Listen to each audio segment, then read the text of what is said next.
How do stories from our past become part of the official historical record? Two of TNT's most eminent historians have published new books that tackle that question. Bridget Brereton, author of History Matters, and Brinsley Samaroo, author of a new biography of Adrian Cola Rienzi, join host Amílcar Sanatan for a conversation about who writes our national story, how, and why. Part of the NGC Bocas Litfest's 2022 Season of Independence, celebrating Trinidad and Tobago's 60th anniversary as an independent nation. Greetings all.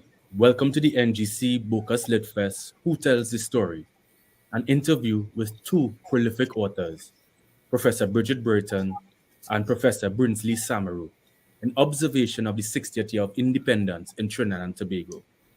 Of course, the independence of Trinidad and Tobago was connected to, broken from, and reconciled within a larger West Indian dream of political autonomy, decolonization, and sovereignty. Both historians and public intellectuals have discussed the natural history of Trinidad and Tobago extensively, but also in its context of the Caribbean, New World, and globally. Professor Bridget Brereton is Emerita Professor of History at the University of the West Indies, St. Augustine campus. For over 50 years, she has researched, written, and taught the history of Trinidad and Tobago and the Caribbean. To me, Professor Brereton has always been a committed and transformational voice in public life. She is an example of what an academic could and should be in national affairs. As a gender studies student also, her pioneering work on engendering history has influenced generations of young scholars. Today, we will discuss her latest book, History Matters, Selected Newspaper Columns, 2011 to 2021. Next, we have Professor Brinsley Samaroo, a professor of history at the University of the West Indies, St. Augustine campus. He has studied and taught throughout Asia, Europe, and the Caribbean. He was appointed Senior Research Fellow at the University of Trinidad and Tobago. Professor Samaroo has studied many things, but he has always been seen as a comrade in labor and social movements of Trinidad and Tobago. His teaching of history inspired my mother as a student, and he inspired me later on as a professor. We thank you, Professor, and he will be reading on his text about Adrian Cola Rienzi and his life as an Indo-Caribbean progressive. Professor Samaroo covers one man's life over several periods. Professor Brereton covers several topics in her writing over 1 decade. So the first question I have is to Professor Brereton and Professor Samaroo, and we could start with Professor Brereton. How are you? And then we'll find out from Professor Samaroo. Thank you very much, Amílcar, and good morning to you. Good morning, Brinsley, my longtime colleague. I am fine and very much looking forward to this session. Professor Samaroo. Amílcar, and our colleagues who are on this program, and as well as your later listening audience. I'm very pleased to be here to present some readings from my latest book, which is Adrian Cola Rienzi, The Life and Times of an Indo-Caribbean Progressive. Thank you. Great. So we now invite each professor to read an excerpt of their recently published text, and I'll ask Professor Samaroo to go first. I want to read from page 16 of the book, in which I'm talking about the way in which the European class, the white European class, actually sought to do their best to promote friction between Indians and Africans. The fear of cooperation between Africans and Indians against white rule was an obsession of the ruling elite in Trinidad and Tobago since the settlement of Indians in the 19th century. During the 20th century, that white fear persisted with greater intensity. In 1919, there was consternation among that elite as the working class staged strikes against the intolerable rise in the cost of living. During the First World War, there was this rise in the cost of living. And at this time, the colony's major emphasis was in assisting the mother country, that is Britain, against the Germans. Fearing the worst, the white community protested to the Secretary of State that the British government had, 2 years before, prohibited the further recruitment of Indian laborers for the colonies. That ban on further indentureship would now lead to disaster, since the Indians under white leadership had been regarded as an effective counterpoise to Africans and vice versa. And that sentence I am quoting directly from George F. Huggins, who was the writer. He said, the Indians are an effective counterpoise to Africans and vice versa.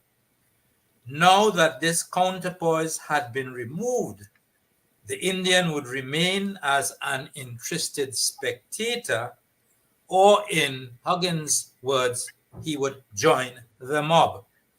In 1937, as we shall see, the same white leader, George Huggins, was still around to stoke the flames of racial conflict.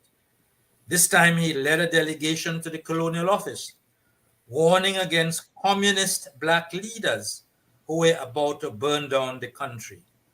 In 1919, however, and in 1937, the white community had no need to fear.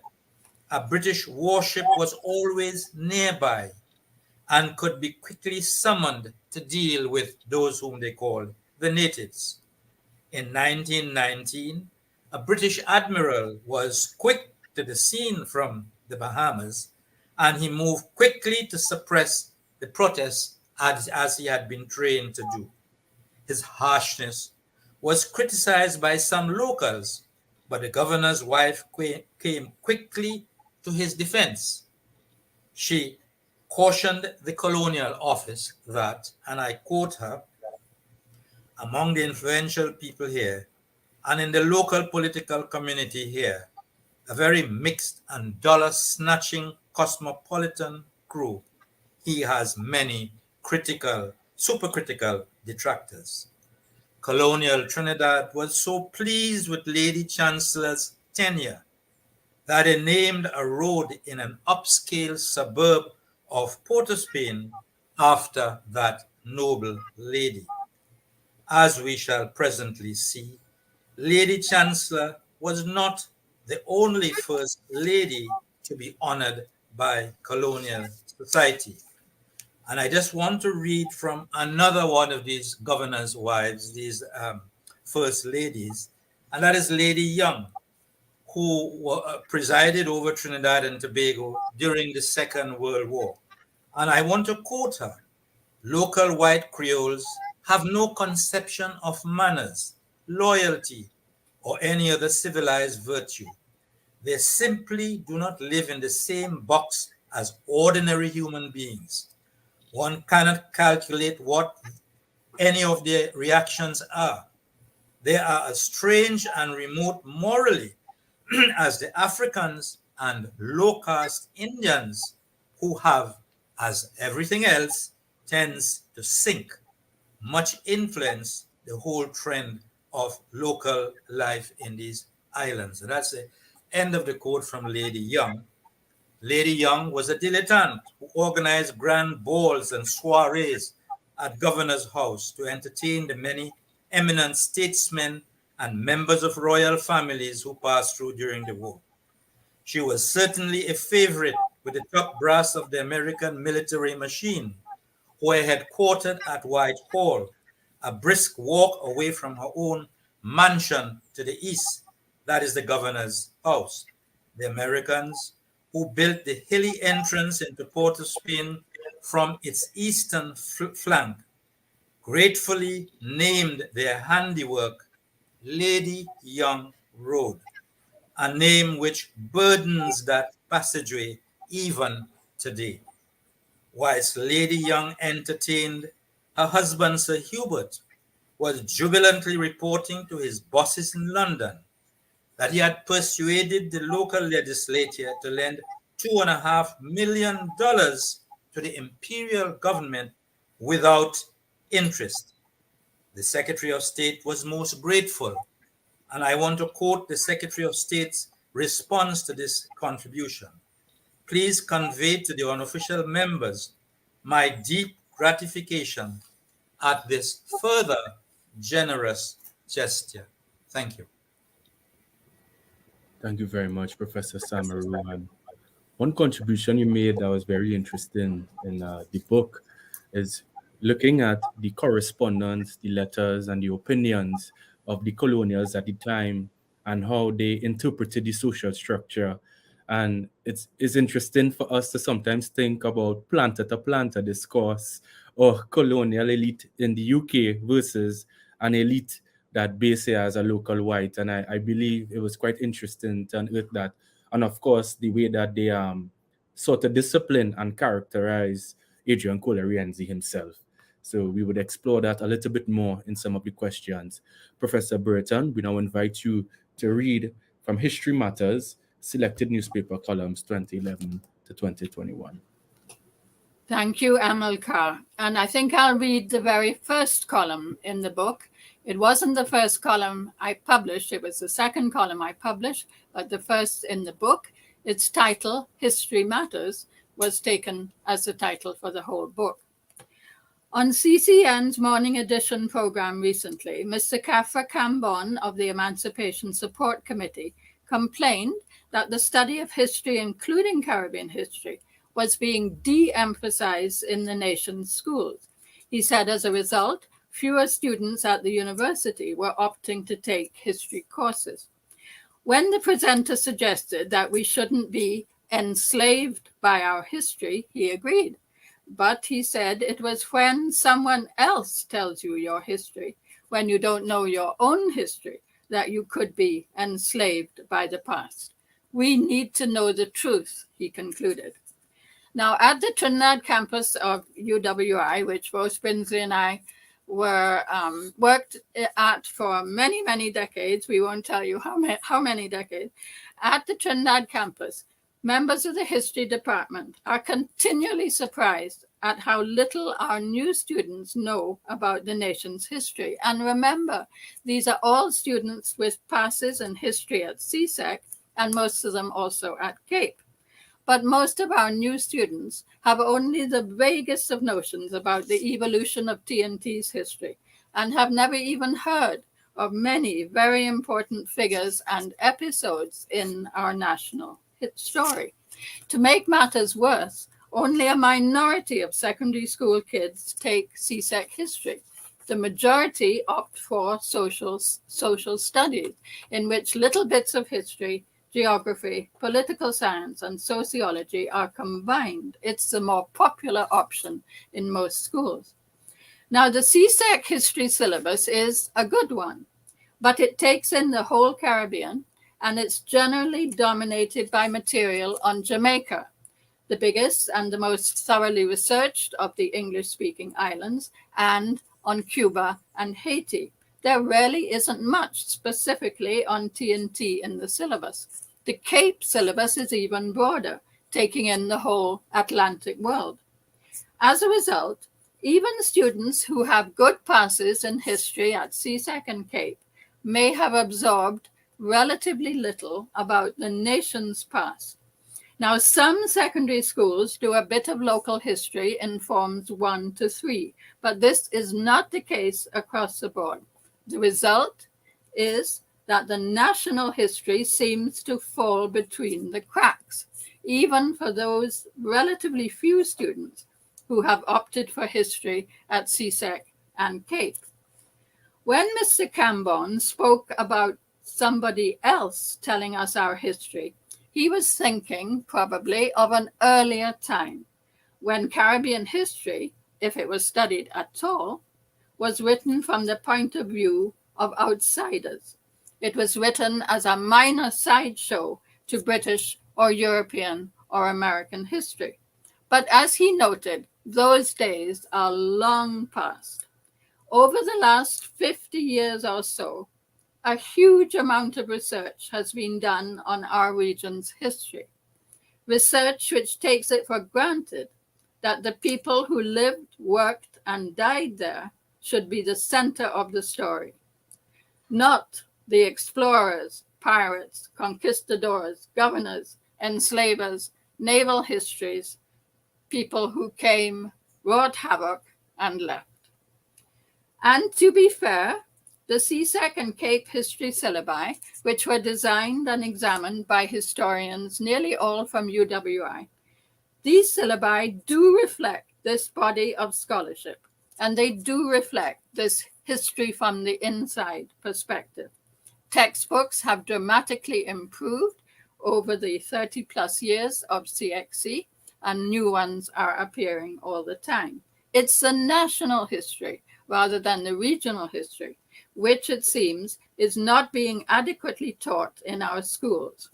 Yet, virtually every nation in the globe does insist on its children being exposed to its history in the schools and very often through other media also. Now, it is not that we should be teaching children that their nation is better than anybody else's. It's not that we should be spinning all kinds of myths about the glorious past or heroic fathers, or for that matter, mothers of the nation. As Mr. Cambon said, we need to know the truth about our past. Now, truth in history is notoriously slippery, tricky, and most historians nowadays think that we can never know the absolute, final, true for all time facts about the past, or achieve history that is 100% objective or free of bias. Since the documents on which we base most of our history are always biased, and since we ourselves, the researchers and the writers and the teachers, are human beings with our own peculiar baggage in our heads. But historians must certainly try to produce history that is as accurate, objective, and true as possible, meaning that everything we write must be solidly based on evidence, sources. And it is part of our duty to expose myths, legends, and popular misconceptions about the past, even if they are cherished myths about the nation and its traditions, or about national heroes, capital N, capital H. Even or especially if they are misconceptions which may help to promote divisions, whether these divisions are ethnic, regional, gender, or class-based. I agree with Mr. Cambon. We need history to be given more prominence as a subject in its own right in the nation's primary and secondary schools. We need more national history to be taught, in addition to regional, Caribbean and Atlantic, and world history. We need citizens of all ages to be exposed to the facts of the nation's past. Not only young persons in schools and universities, but everyone through all the media available to us. Now, that column was published on June the 9th, 2011. I don't think much has changed since that time. And the purpose of my columns and the book was to try to make a little bit of a dent in that situation, just as Brinsley, in his important work on Rienzi, has rescued one of our important persons of the past by telling his story. Thank you very much, professors. And Professor Brereton, I'll go with you first because the excerpt you read actually ties into my first question. I was really excited about the opening article in your book of columns, and you respond to and for the most part endorse Kafra Cambon's discussion about the significance of Caribbean, and national history to the students and youth of Trinidad and Tobago. Now, I'm interested in this. Persistent governments have discussed the importance of enhancing the curriculum and national histories. And today in Tobago, there's a THA-led discussion on the importance of Tobagonian history to the students of Tobago. So it seems many have answered the call in our post-independent society, but has that answer been adequate? I'm interested in learning more about your thoughts on the gap between the rhetoric, resource allocation, and the outcomes we have seen over the decades.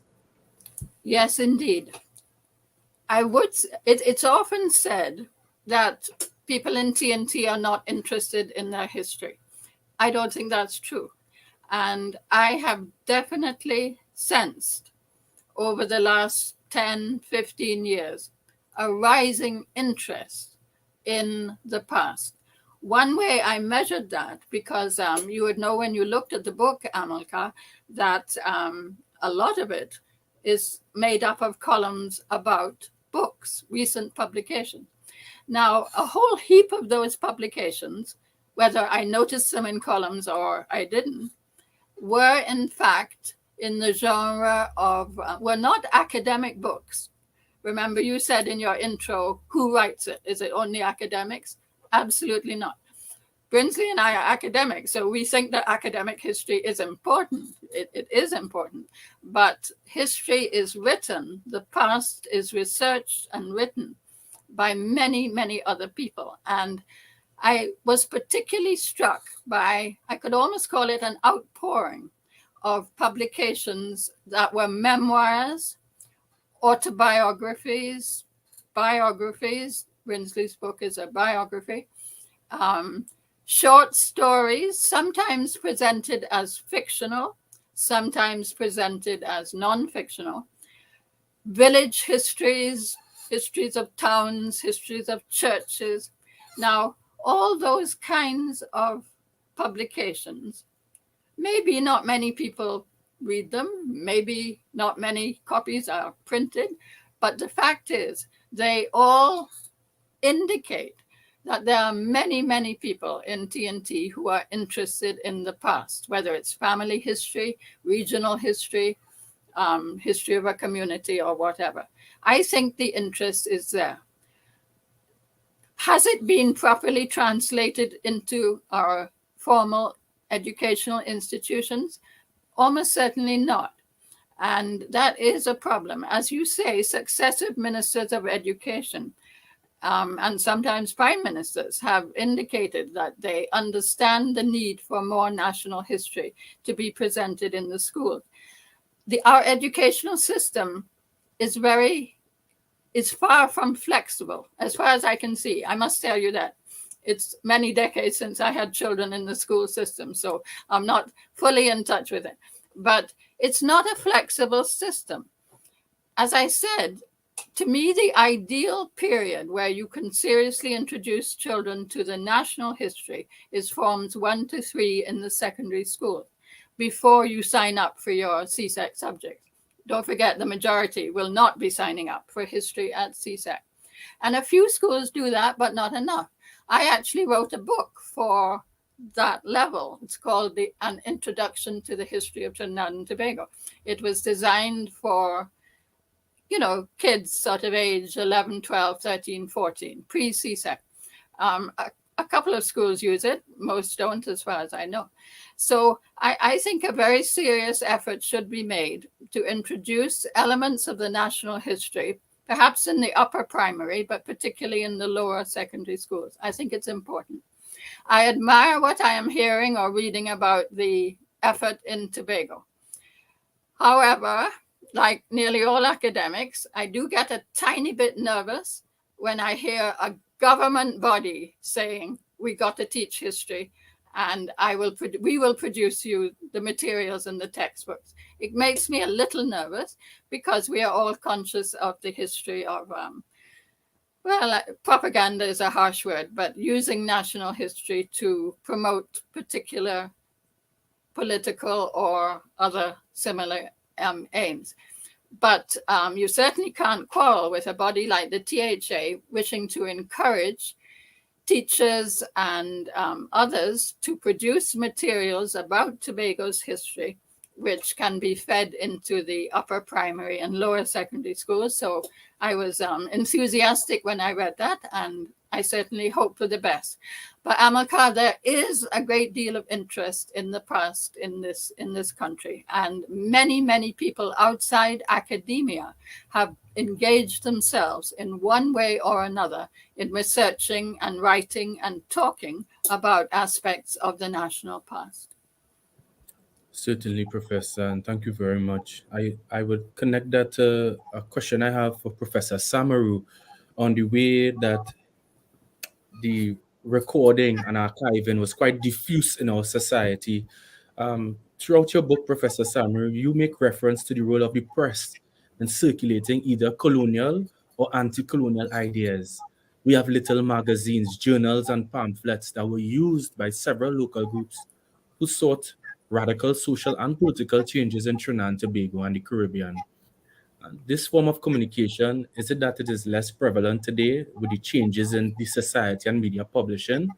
And the question I have is where and how do groups seeking change publish and preserve their ideas in our environment today?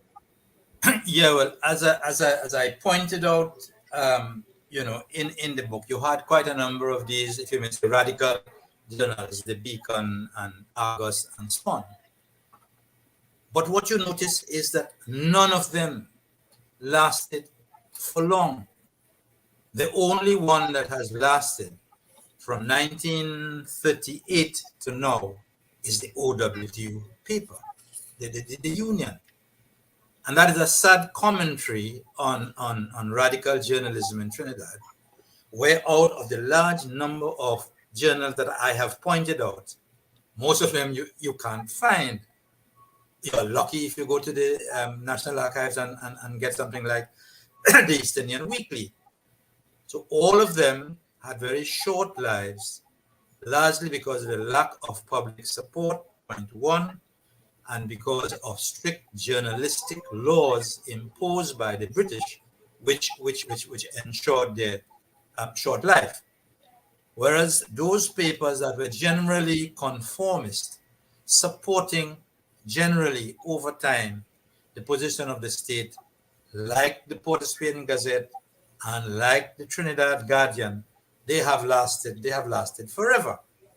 Or the religious papers like the Trinidad Presbyterian or the Catholic News, because they are not seen as being anti-establishment. They are tame. They say things that the government likes to hear. So that that is the sad story of the continuous death of these, I think very good, well-written radical journals and the continuing life of those sections of the media which are seen to be pro-establishment. But I just want to make another point to support what Bridget has just said, that it is really unfortunate that we had a prime minister who was a historian, no question about that.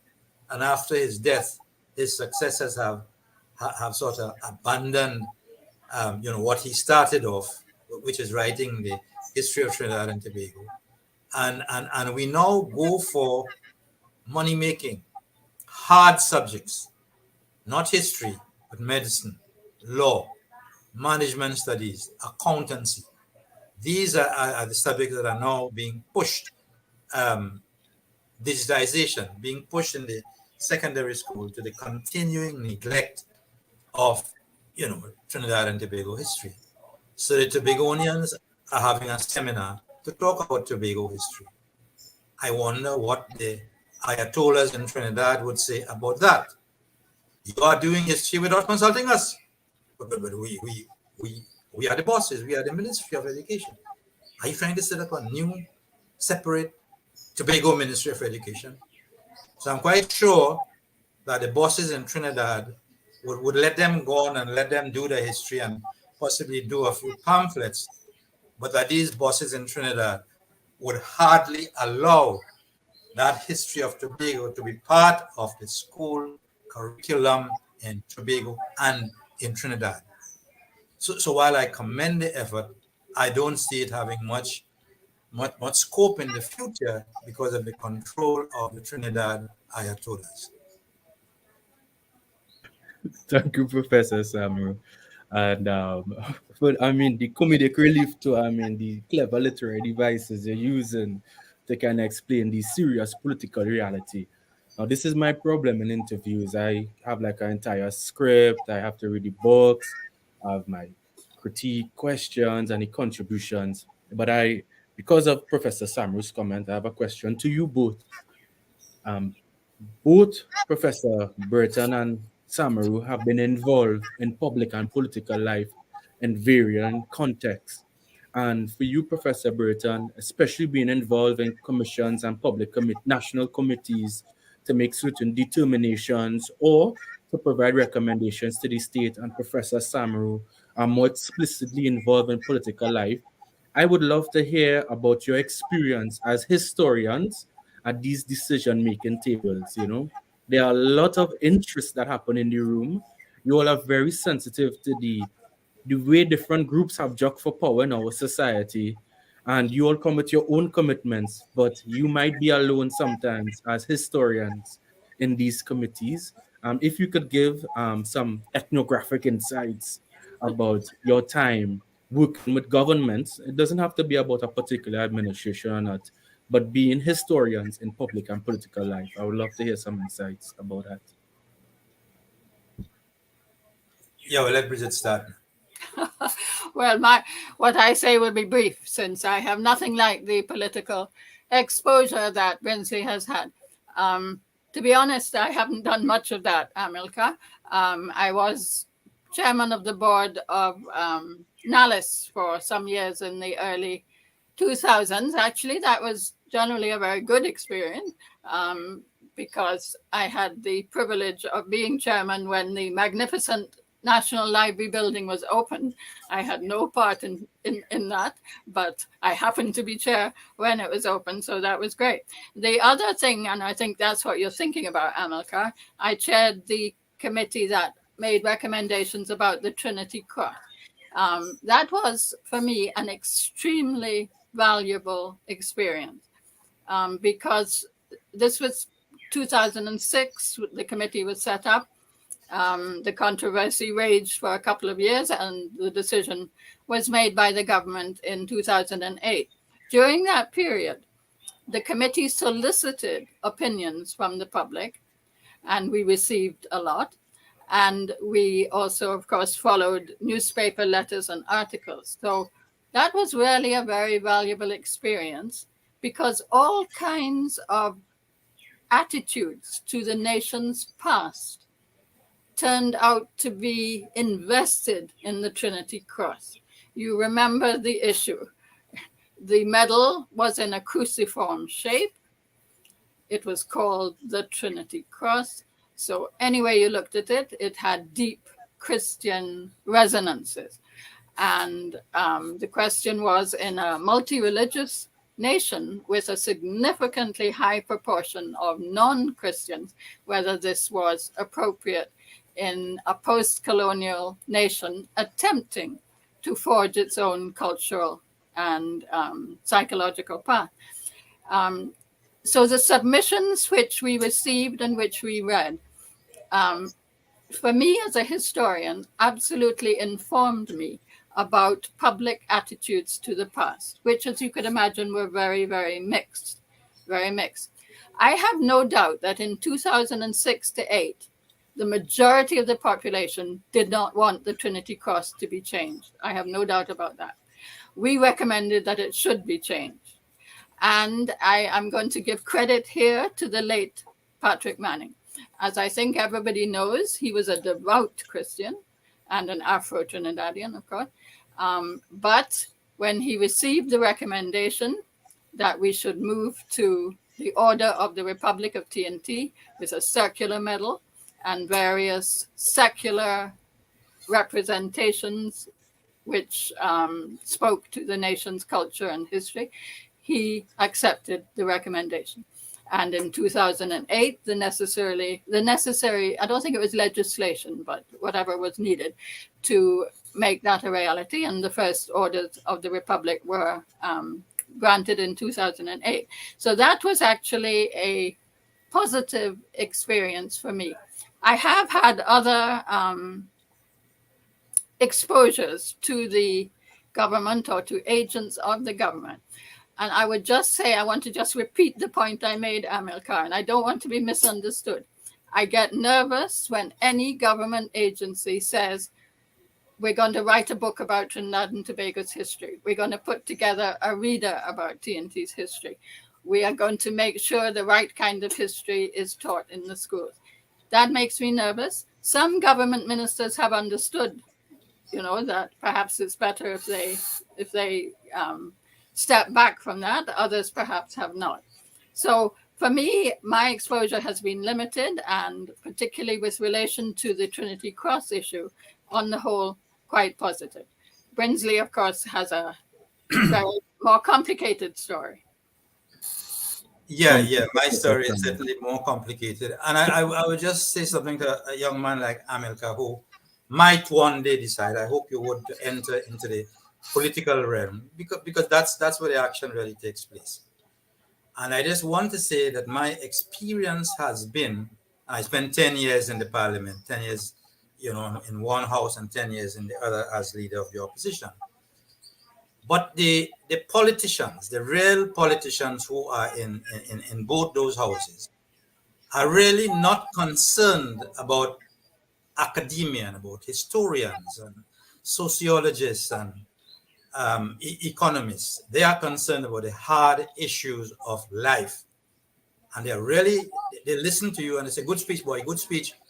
And then they go on to talk about those things that are really important to these people. And I have found my stay in the parliament very useful, because I was able to gather a tremendous amount of information as to how the parliament works, because I am an academic who is a non-entity, who is quite unimportant in the company of the real politicians. So, for example, when a member of the government comes to get the vote of an independent in the Senate, and he's anticipating that the opposition and some independents might not vote, they work out a deal. So the independent senator, and this is a real case, says, look, I want a trace. I want a trace through my coconut plantation. But the place really muddy and so. No, they're talking to me because I am nobody. So they could talk and know it's just an idiot we're talking to, and totally. But that's how I get it. And the member of the government says, well, I asked you a long time for 500 Chinese coconut plant. So let me tell you, you're going to support this thing or not? You're going to support this thing? You say, yeah, I will support it. But when are going to get the road? He said, you'll get the road as soon as I get my 500 coconut plants. So those are the deals that are continuously made, to use a political term, behind the speaker's chair, without any reference to the politician, to the academics, who are regarded as just pieces of humbug, who just want to go. That is why Lloyd Best stayed as leader of the opposition in the Senate for about 6 months, and he resigned. He said, I have no use for this place, because this place has no use for me. And at that stage, I took over, as leader of the opposition in the Senate, and went through for the 5 years. So from the point of view of gaining information, which I've been able to get by talking to these people who talk freely, because the academic is like nobody. We could say anything we want and cuss and so on in front of him, because he's nobody. In my case, as Mary said, Mary took all these things into her heart and pondered over them. And I use that information for my writing. The other point I want to make is that I spent 10 of the best years of my life, from 2004 when Caroni was closed to 2014. And I set up what I think is a good sugar museum and a sugar archive inwardly with the building, and outwardly with train engines and coppers and so on. I spent 10 years, 10 of the best years of my life. And once the PNM took over, they abandoned the whole project. So right now, the people who inhabit the sugar museum are rats, bats, cockroaches, lizards, and so on. I don't want to go because it breaks my heart to see the deterioration of what used to be the sugar museum. And we had also set up some really excellent sugar archives. And as Bridget knows, I went myself with history students and sorted out all these archives and had them well collected. And they are now in a container in Port of Spain, without air conditioning, subject to the vagaries of the weather. And I have no doubt that that is going to, that paper and so on is going to crumble. And the sugar museum is on its last legs. I think the rats and the bats and the termites would take out, finish it off. And that is sad. That is tragic. 10 years of my life wasted. A tremendous part of the heritage virtually abandoned, nothing being done at all.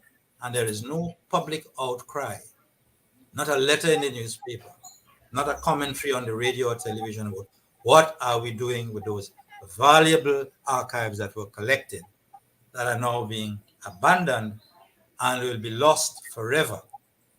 And the train engines that I brought from using St. Madeleine and put them there at Brecon Castle, you can barely see them because the grass, the bull grass, the donkey grass, has virtually covered them. And all of the artifacts that I put outside there, and I have no doubt that they'll soon be gone. They'll soon be gone because those things are prized pieces of museum material for private homes and collections, who will continue to bribe the few workers who are there so that before long, all of those artifacts that are very carefully and at great expense put there will be gone. So that is a sad story, but what do? C'est la vie. Wow, it is a sad story, but it's interesting to see how much, like Professor Brereton takes as history matters, but when it matters, and then the extent to which it matters in a kind of political environment as well, with optimism, but also underachievement and shortcomings. Now, Professor Samaroo, I would really like to go back to the books that you all produced, and I want to get some more information, and I'm not sure if this was written as explicitly in the text. You write, as a committed socialist, Rienzi saw the society not in ethnic terms, but rather in a class perspective. Right. And it seems as if he received that reputation throughout his life, and in the popular imagination, he's seen as a communist, As a communist.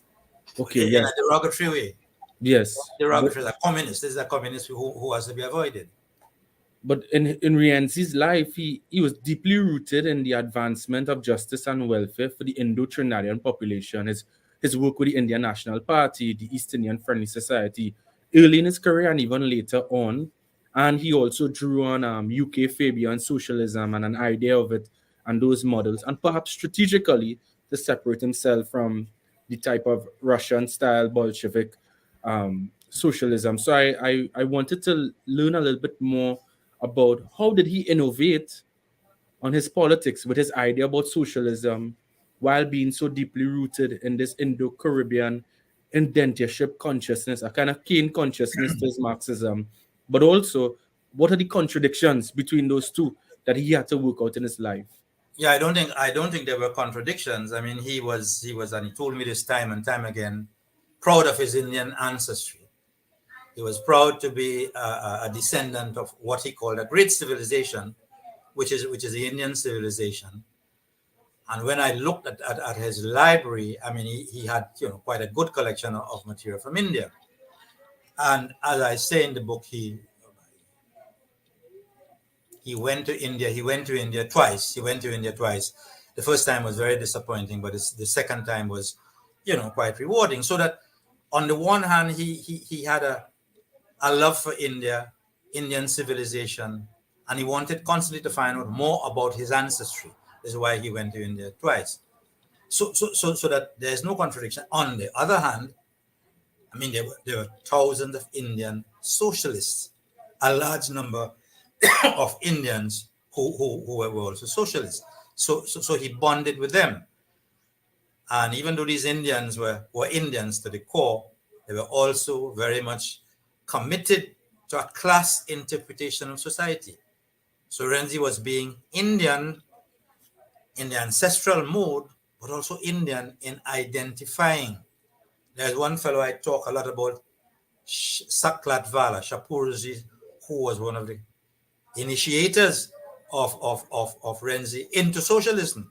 And he was an Indian, was even banned from going back to India because he didn't just say he was a socialist, he was a communist.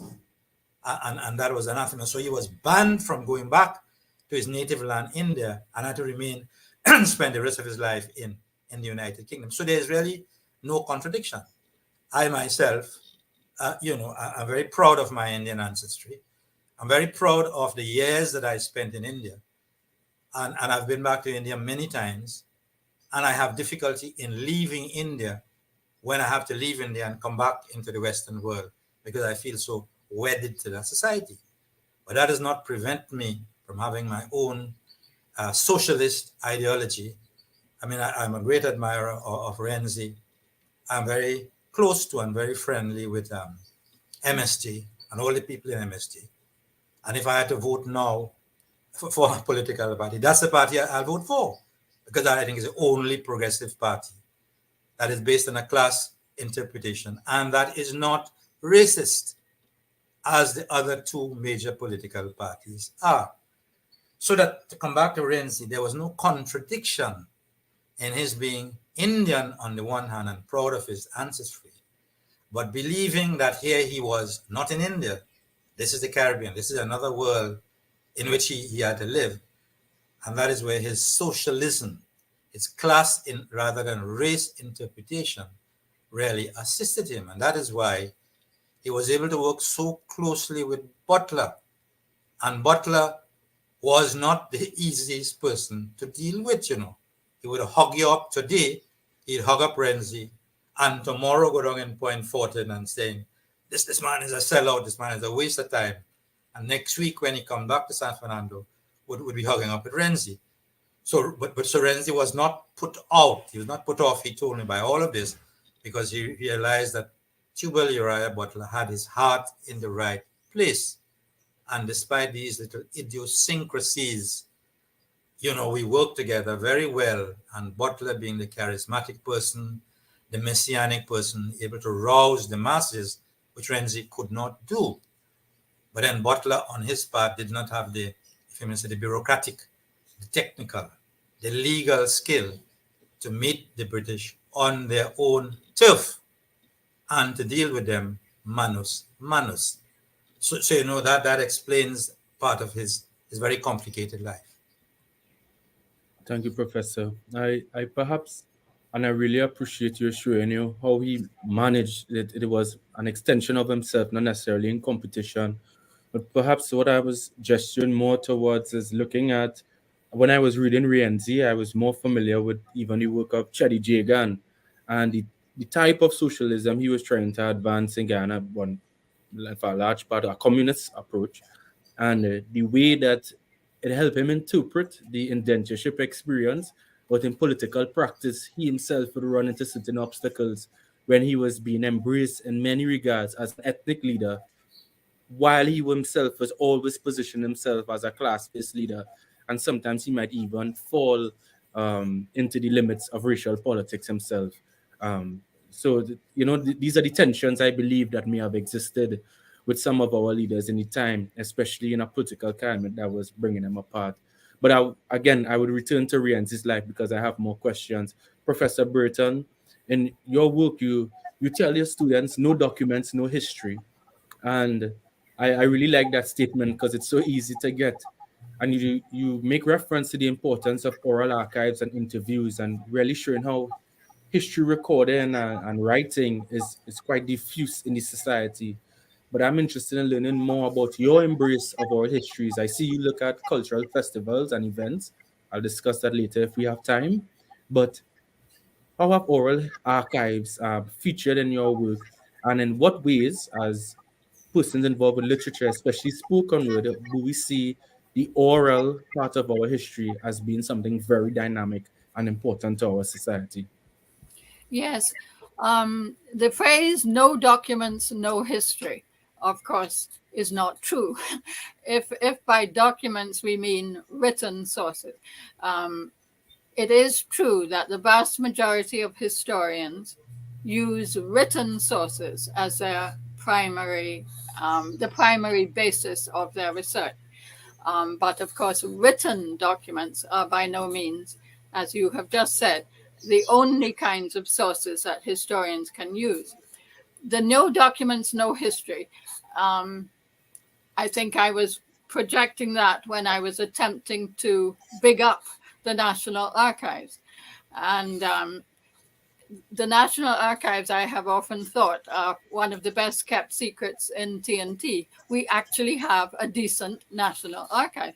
They are under resourced, they are underfunded, but they do the best they can. And there is an amazing treasure trove of wonderful written sources for our history in the National Archives. And I urge anybody interested in history to go there. It's open to the public. You simply have to be over 18, I believe, to use the materials there. But as you said, we also base our history on oral tradition.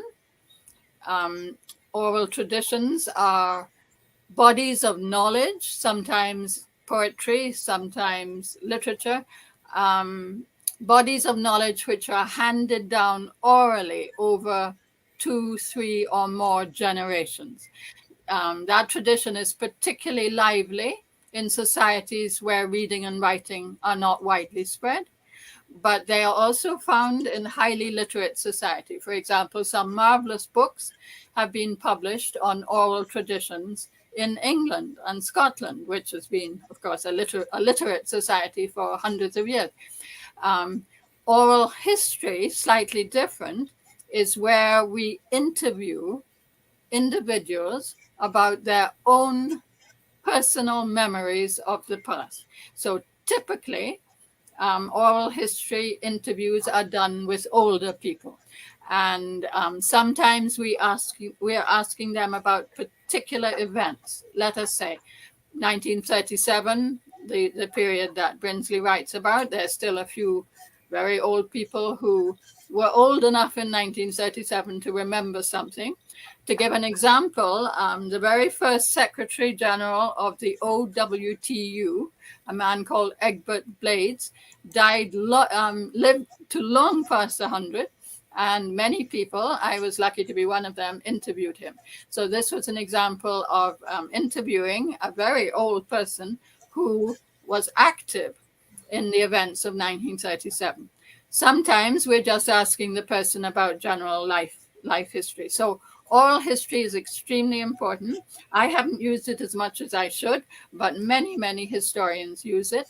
There are other kinds of sources too, visual sources, pictures, photographs, paintings, as we come into the 20th century, films, and so on. So little snippets of Carnival in the 1930s and 1940s that somebody filmed are precious visual sources. So no documents, no history is not strictly correct, but written documents are the mainstream sources for the great majority of historians. And that is why my heart broke too at what happened to those Caroni 1975 limited archives. I know the National Archives is attempting to embark on new initiatives, and I am praying and hoping that as part of that initiative, they will be able to get to that container, get the materials into the National Archives where they can be catalogued and accessible to the public. Yes, Professor. I'm going to ask one more question to each speaker here about their books, and then we'll have a question, and we would love for both of you all to respond to it as we close. Professor Samaroo, I have a question about Adrian Cola Rienzi. Since his youth, he was a man of the world. very young, he traveled as far as he traveled as far as he was permitted to. He developed relationships with international socialists in Ireland, the Indian liberation fighters, Pan-Africanists such as George Padmore. He rose to significant offices in our colonial Trinidad. He was aware that the plight in Trinidad and Tobago was deeply tied to the struggle for freedom in India, but also at that time British Guyana. Was he satisfied at the end of his life? No, no. I mean, I can say very firm that he was not satisfied. He was very unhappy, and if I may say, he died a disappointed person. Now, that is exactly the situation with Eric Williams. That is exactly the situation. And on Tuesday, when the Eric Williams Memorial Library will be open, my edited version of Eric Williams' last book, The Blackest Thing in Slavery Was Not the Black Man, will be displayed. But there I say quite clearly in my introduction that he died a very disappointed person. So Rienzi and Williams are similar in that respect, because they both died without having seen, the things that they wanted to see fulfilled. So Eric Williams' book brings out very clearly that disillusionment at the end of his life. But I just want to say, I want to bring to the public's attention two books that I, if I may say, engineered. When I was a student in England, I had a lot of conversation with Mr. Albert Gomes. And I used to visit him when he was in his exile in London. And I told him, Mr. Gomes, why you don't write your autobiography? He said, me? That? Nobody gonna want to read that. But I was able to cajole him and to talk to him over a year until I got him to write his autobiography. But it was so long. It was twice that length. So what you see in the book, Through a Maze of Color, is my shortening of an extremely long, and if I may say, too verbose autobiography. And that is something that I think people should look at. That's the one, Through a Maze of Color. And the other autobiography which I inspired was that of A.N.R. Robinson. In the midst of it, because I was behind him for years. And what he finally did was, again, about twice the length of what was finally published. But because of my closeness to him, I could tell him, this shouldn't be there, and this is too personal, and so on, and should be left out. And because of that closeness, I was able to prune it down to its current size. So I would like to see other people, other young persons, similarly, go to some of these ancients, these people who contributed so much to the development of Trinidad and Tobago, and have their stories also written. Thank you, Professor Samaroo. Professor Brereton, in one of your essays, you discuss emancipation as more than an event, but a process. And I believe that you may argue that independence is a process. Can you discuss that notion about this is more than a historical event? We have the 60th anniversary. You're not looking back only at 1962, but different social and political actors throughout the decades have sought to advance the idea of independence. Well, certainly. And I think most reflective people do understand that emancipation was a process. So the movement towards adult suffrage and self-government was a process, and independence itself was a process. And of course, it should prompt deep reflections about what independence of former colonies, very small former colonies located in the Western Hemisphere, where there is a great power, which has for a long time considered this part of the world as its natural sphere of influence, just as Russia sees Ukraine as part of its natural sphere of influence. We need to reflect about what independence meant, what it can mean. We need to reflect about Republican status. If ever a nation got Republican status quietly and with remarkably little public consultation, it was Trinidad and Tobago. Eric Williams did it quietly in 1976. before the election of that year, by the way. So it wasn't as if it was a public demand and so on and so on. So we need to think about all of those things. A process for sure. One thing that is abundantly clear to all of us working in historical research, and quite a few of my columns touch on this point, is that we will never achieve, and we ought not to try to achieve, a single authorized history of the nation, a single authorized history of Trinidad and Tobago. We shouldn't even attempt it, for there can be no such thing. The past of a nation or any area or any region or a family is made up by many, many histories and many, many narratives. The narratives are going to be from different perspectives. There can be ethnic narratives. That has been important in a country like this, and we should not in any way look down on such an approach. Ethnicity is important. There could be class narratives. Rienzi was a person devoted to the socialist view, where class is more important than other things. Gender narratives, regional narratives. Tobago has completely different history. It has its own narratives, as we are learning recently. Even a small country like Trinidad, Amílcar, the north-south divide is very, very important. I have been understanding, for example, that the formation of a man like the late Patrick Manning, who was always a San Fernando man, was going to be very different from the formation of an Eric Williams, who was a Port of Spain man, quintessentially. So many narratives, never a single narrative. God forbid a narrative produced by the current government. Absolutely not. The more narratives, the better. And we should not be worried. We should not be concerned that different people are writing different histories of the nation. That is what we need. We must be mature enough to appreciate that. Thank you, Professor Brereton. And I remember one of your scholarly articles raising the question, all are we is one, all are we is not one, and how different groups not only jock for power in society, but they have their narratives about the nation. And in your book, you discuss the different forms of colonialisms we also had, and their contestations for power, but even the culture of the space. And I found that quite interesting.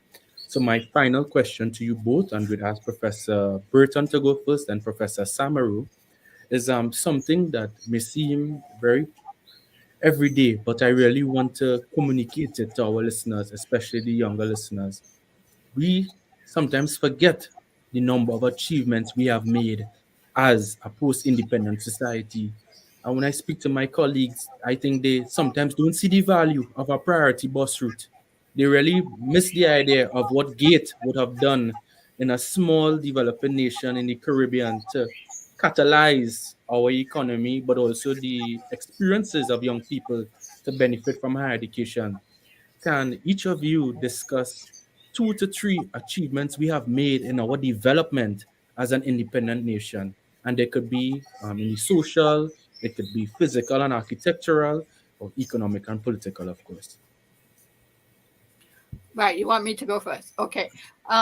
Definitely some huge achievements. I'm going to leave the politics to Brinsley. I think our much maligned healthcare system is an achievement. Now, we built upon the work of the colonial regimes. And, not everything that the Brits did to us was bad. One thing that the Brits did, you can say they took a long time to do it, but they certainly did it in the post-war period. So that's after 1945, was to put in place a public healthcare system. And it creaks and it groans, but it exists.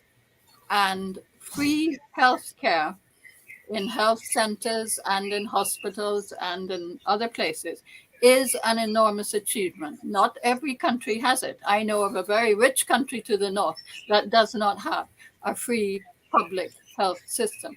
It has made achievements. It did roll out vaccines recently very effectively, but long before that, we had almost complete coverage of our babies and children. This is not something to take lightly. So I think a public health system, for all its deficiencies, is one of the achievements we have managed to hold on to. You mentioned GATE. GATE was an extraordinary achievement. There are not many countries in the world where university education was free. I know it has changed, so I'm speaking about the period when GATE was in action. And before GATE, Dollar for Dollar, which I thought was a good program, and then the PNM, flush with oil and gas revenues, was able to move from dollar to dollar to GATE, which was 100% tuition for undergraduates and 50% tuition for postgraduates. That was an extraordinary achievement. It meant an enormous increase in our young people who achieved tertiary education, who got degrees. Not all of them were able to find the jobs they wanted, and many of them emigrated. Nevertheless, having a well-educated population is an enormous achievement. The other thing I would say that despite all the conflicts in this country, we do have a tradition of getting on reasonably well together at the neighborhood level, at the street level, at the village level. And I think that is a tremendous achievement when we look around the world. I'll stop there because I know we're short of time.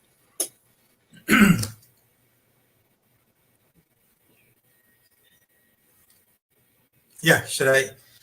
Yeah, let me say that I think we have achieved considerably in the sense that we have had peace in Trinidad and Tobago in a very turbulent environment. If you look at Venezuela, which is very close to us, continuous uprising and revolution. If you look at Latin America, very close to us again. If you look at Grenada, 1984. So we have been very lucky to have had, political leaders and a system of government in which peace has been maintained, in a very turbulent, in a very riot-filled environment.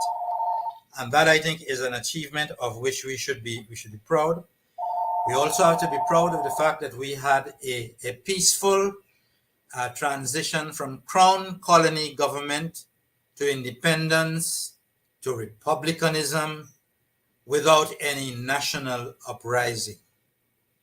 We have to understand that in 1970, there was the Black Power Revolution, which in my view was something very positive for Trinidad and Tobago because it changed the whole complexion of social relations. And even Eric Williams, in his writing, identified himself with what happened in the Black Power Revolution of 1970. So I think politically we have done well. We've had little bumps. For example, the attempt by the Muslimin to take over the government in July 1990. But then the whole population arose in defense of democracy. And that is why Abu Bakar's threat at that time, completely died. So I think these are some of the things that we have to be proud about, that we have achieved this in a difficult time. And as Bridget said, in education, we have done well, and generally in maintaining, a relatively prosperous economy. Thank you very much, Professor Samaroo and Professor Brereton. Professor Samaroo's book on Adrian Cola Rienzi, he shows us that it's more than a name of a road or a political hall, or he was a name just conveniently invoked on political or labor days. Professor Brereton reminded us history is more than a subject for book lovers, but also an enterprise for the citizen, a nation builder for self and collective knowledge. Thank you both. The two of you are public intellectuals and heroes to many. Bless you. And we thank the organizers at the NGC Bocas Lit Fest, who tells the story. Tune in to the Facebook, Twitter, and YouTube pages for more. Have a good one, and happy Independence, Trinidad and Tobago. Thank you. Thank you, Amílcar. Thank you, Brinsley. Yeah, thank you, everybody.